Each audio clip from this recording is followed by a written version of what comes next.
All right, we're about to dive into one of the most, well, epic texts in all of Buddhism. But I want you to think of it less like an ancient scripture and more like the story of a journey, a really profound human quest for wisdom that all kicks off with one single burning question.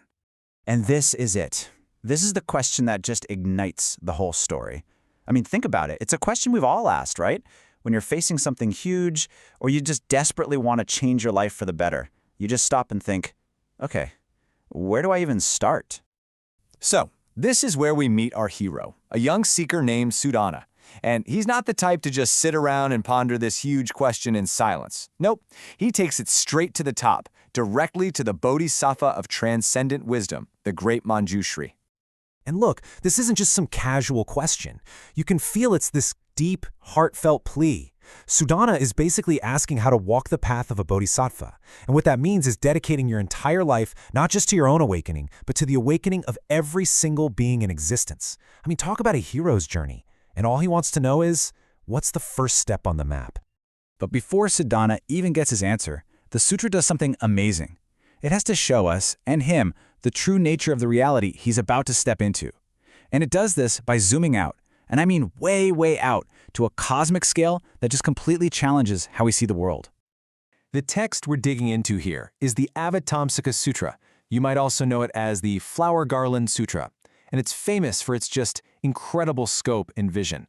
It presents this universe that's infinitely vast, totally interconnected, and almost holographic. So the story doesn't kick off with some long lecture.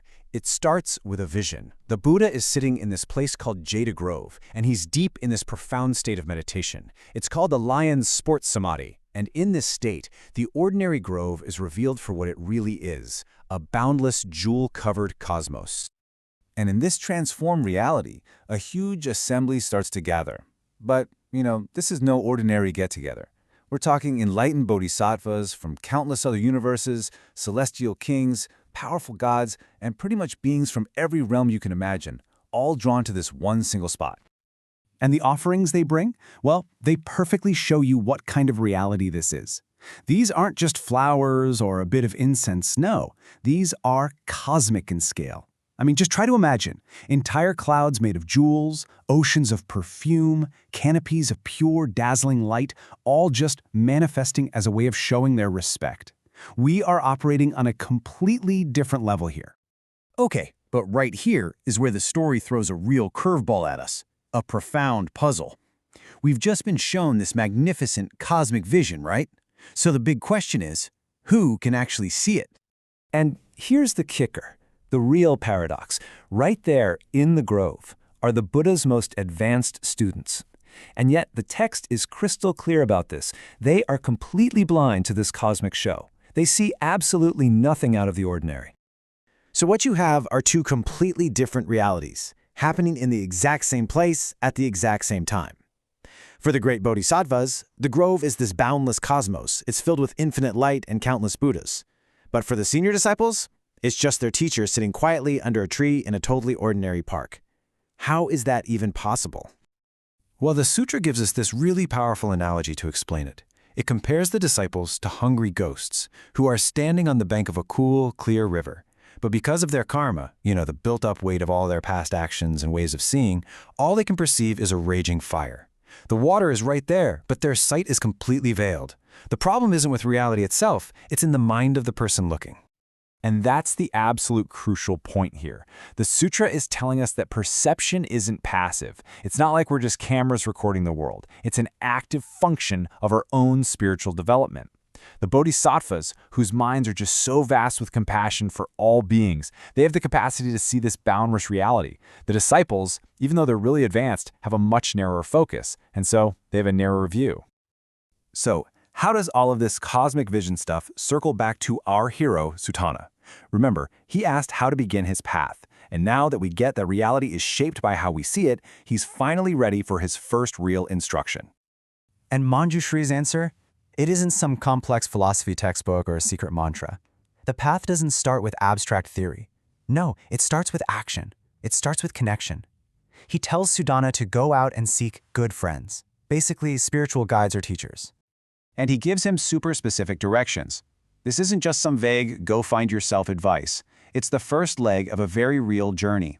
He gives him a destination, a mountain to climb, and a name to find. Sudana's quest for enlightenment literally begins with a road trip to find his first teacher.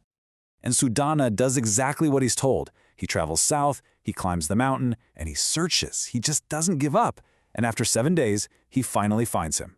The monk, Megastri, just walking peacefully on a nearby peak. So what's the very first lesson on this epic journey? Well, it's a practice called the recollection of all Buddhas.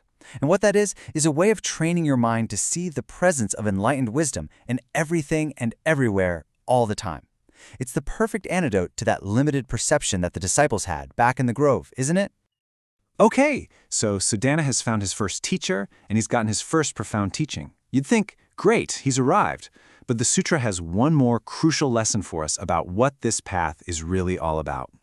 Because just as Sudana starts to get the hang of this powerful new practice, his teacher, Megastri, stops him, and he tells him something totally surprising. He says that his own knowledge is limited. I mean, in this incredible act of humility, Megastri basically says, look, I only know this one practice. This is just one door into enlightenment. How could I possibly know everything a bodhisattva needs to know? You need to go further south and find another monk, Sagarama Mega. He has more to teach you. And right there, with that one sentence, the true nature of Sudana's quest is revealed. This is not a search for the one, single, ultimate guru. It's a pilgrimage, a journey to 53 different guides from all walks of life, and each one is going to show him another facet of this infinite jewel of reality. So, the path that's being laid out for us here, it's a living, breathing process. It all starts with that sincere aspiration, right? That deep question. Then it unfolds through the active journey of seeking out guidance from others. And the goal, realization, it's not some final destination you arrive at. It's an endless, unfolding process of learning and growing. What the Flower Garland Sutra is really teaching us is that the path isn't something you walk alone in a cave. It's a journey of connection. It's about learning from the wisdom of others wherever you can find it. And that kind of leaves us with a final thought, doesn't it? Who are the teachers, the guides, the good friends on your own path?